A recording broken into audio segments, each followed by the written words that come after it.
देखिए हर खबर यहीं पर, सब्सक्राइब कीजिए TV9 भारतवर्ष। सुशांत सर, अगर इस पूरे पॉलिटिक्स को समझे सर, यहां पर हम देख रहे हैं कि भारत के खिलाफ कई फ्रंट खुलते जा रहे हैं। नेपाल एक फ्रंट है, पाकिस्तान ऑलरेडी एग्जिस्टिंग फ्रंट था, LAC हमें पता है क्या हो रहा है। क्या अभी ये एक डाइवर्जन टैक्टिक्स है जहां पर हमारे नेबर्स हमको ओवर पार कर रहे हैं, या हमने चीजों को मिसकैलकुलेट किया है? नहीं, मैं कल ना तो हमने मिसकैलकुलेट किया है और ना हमारे को वो घेर पाएंगे। लेकिन ये देखिए, नेपाल से पहले भी तो आतंकी आते थे। कई दशकों से ये काम चल रहा है, जब से कश्मीर में आतंकवाद शुरू हुआ है। और LOC से घुसपैठ करना जब भी मुश्किल होता था तो कभी बांग्लादेश से, कभी नेपाल के जरिए आते थे। अब बांग्लादेश में एक जमाने में हुकूमत जो होती थी खालिदा जिया की, वो भारत के खिलाफ होती थी, तो वो ISI के साथ मिल करके ये हथकंडे अडॉप्ट करती थी। उसके बाद जब से शेख हसीना की सरकार आई, उन्होंने पूरा अपना रवैया बदल दिया। यही चीज नेपाल में अक्सर होती थी, लेकिन नेपाल की सुरक्षा एजेंसियां, नेपाल की जो सरकार थी, वो इसमें मुलव्विस नहीं होती थी, तो वो भारत के साथ सहयोग करती थी और अक्सर ये लोग पकड़े जाते थे या इनका सुराग लग जाता था। नहीं तो कोऑपरेशन होती थी, इनका अता पता मिल जाता था, जैसे ही ये क्रॉस ओवर करते थे इनको धर लिया जाता था, या नेपाली उनको धर लेते थे उनकी सरकार के लोग।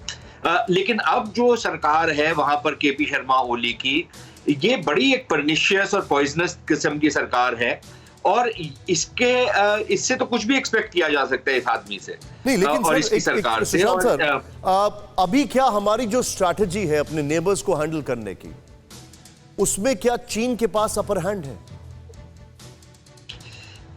नहीं, मैं अपर हैंड तो नहीं कहूंगा, लेकिन चीन जरूर ये कोशिश जरूर कर रहा है। और अक्सर देखिए, नेपाल वगैरह में अक्सर ये होता था कि भारत को बैलेंस आउट करने के लिए, और ये आज से नहीं 50 के दशक से हो रहा है कि चीन की तरफ वो थोड़ा सा अपना झुकाव करते थे, फिर लात पड़ती थी तो दोबारा ठीक हो जाते थे।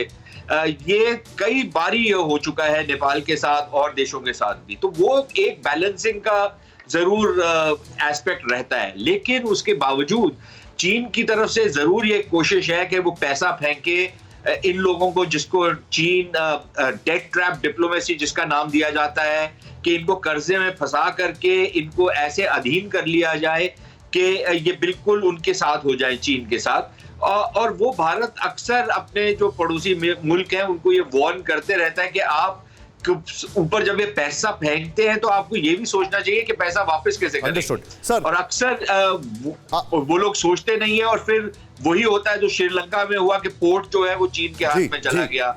अब नेपाल में भी यही चीज होगी, अगर ये जो प्रोजेक्ट्स चीन बना रहा है वहां पर अगर ये हो गए शुरू और पूरे हो गए, तो नेपाल के पास तो इतना दम नहीं है, दमखम नहीं है कि वो इसके पैसे वापस कर सके।